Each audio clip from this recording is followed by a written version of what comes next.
মই 2014 চনত যেতিয়া ভাৰতৰ প্ৰধানমন্ত্ৰী নৰেন্দ্ৰ মোদী প্ৰধানমন্ত্ৰীৰ দায়িত্ব লোৱাৰ পিছত তেখেতৰ নীতি আদৰ্শ মই খুব ভাল পাইছিলোঁ। এতিয়াও ভাল পাই আছোঁ। আৰু আমাৰ কৰ্মদক্ষ অসমৰ চিফ মিনিষ্টাৰ তেখেতৰ নৰ্থ ইষ্টাৰ্ণ ৰিজনৰ কাৰণে শান্তি পৰিৱেশ নিৰ্মাণ কৰাত তেখেতৰো বহুত ভূমিকা আছে। কিন্তু মই 2015 চনত যেতিয়া বিজেপিত সোমালোঁ, ধন মন বলেদি আমি সংগঠনটো চলাই লৈ গৈছিলোঁ। হঠাতে সেইদিনাখন লব্বী ৰাজনীতিত আৰু ষড়যন্ত্ৰ ৰাজনীতিত বলি হৈ মই নাজানো মোক কিহৰ কাৰণে জিলা সভাপতিৰ পৰা কাটি দিয়া হ'ল। আমাৰ সাংগঠনিক দিশত মানে অসম প্ৰদেশত বিভিন্ন এনেকৈ পুৰা ছিনিয়ৰ কাৰ্যকৰ্তাবিলাক আজি মোৰ লগতো উপস্থিত আছে। এজন চিৰাঙৰ এক্স সভাপতি, তেখেতেও এনেকুৱা বলি হৈছে।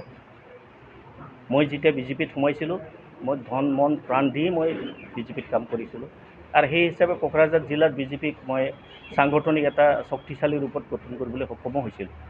কিন্তু ইয়াতে কিছুমান লব্বী ৰাজনীতিত আজি অৰূপ দে নিচিনা ৰাজনীতি EM হোৱাৰ পিছত যেতিয়া নেকি থাকাৰ ধনৰ বলেৰে সংগঠনক মানে নিজৰ কণ্ট্ৰলত পৰিচালনা কৰিব বিচৰা, তেখেতক আমি কোনো পধ্যেই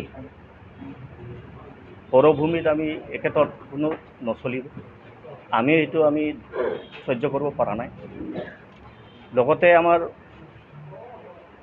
বিশ্বজিৎ দৈমাৰী তেখেতৰ আজি বিজেপিত সোমাই আমাৰ পিছত আহি আমাকে শাসন কৰিব বিচৰা মনে বলেৰে, আৰু তেখেতৰ যি সপোন দেখিছে ইয়াতে PTCত চিফ হ'বলৈ, আমাৰ বড়ো ৰাইজে তেখেতকো ইমান আঁকোৱালি ল'ব পৰা নাই।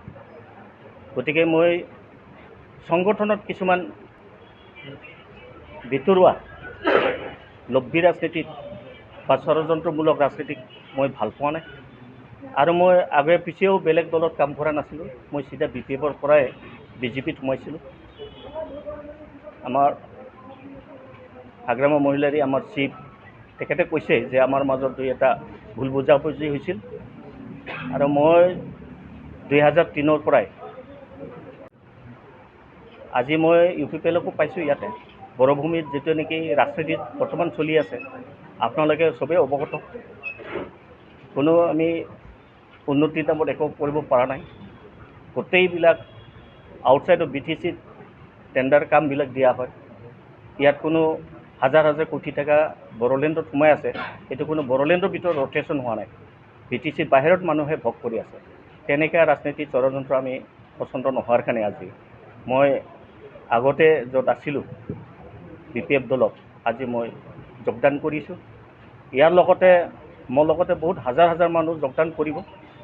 এইটো আমি লাহেকৈ কৰিম। আমাৰ কোকৰাঝাৰ জিলাৰে বহুতখিনি কাৰ্যকৰ্তা অফিচ ডিষ্ট্ৰিক্ট লেভেলত ৱাৰ্কাৰবিলাক মণ্ডল লেভেলৰ ৱাৰ্কাৰ মোৰ লগত যোগদান কৰিব।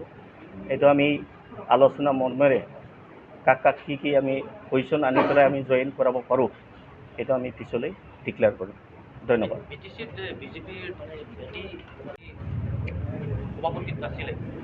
বিজেপি আপোনালোকেতো নাই এইটোতো তেখেতৰ কথা। কাৰণ তেখেতে হয়তো ইয়াত কোনো জাতীয় সংঘৰ্ষ বিচৰা নাই, যাৰ কাৰণে সকলোৰে সহযোগিতা বিচাৰিছে। অসম চৰকাৰৰ যিটো নেকি গৰীব কল্যাণমূলক যিখিনি কাৰ্যক্ৰম কৰিছে, এইটো খুব ভালে কৰিছে। কিন্তু সংগঠনত ভিতৰা চোৱাত মানে ইমান কি কয় যেনে নেকি আমাৰ আদৰ্শ নীতি এইবিলাক একদম নাইকিয়া হৈ গৈছে। কোনো নীতি নিয়ম আদৰ্শ নাথাকাকেই মানে সংগঠনবিলাক চলি আছে, মই ক'ব বিচাৰোঁ।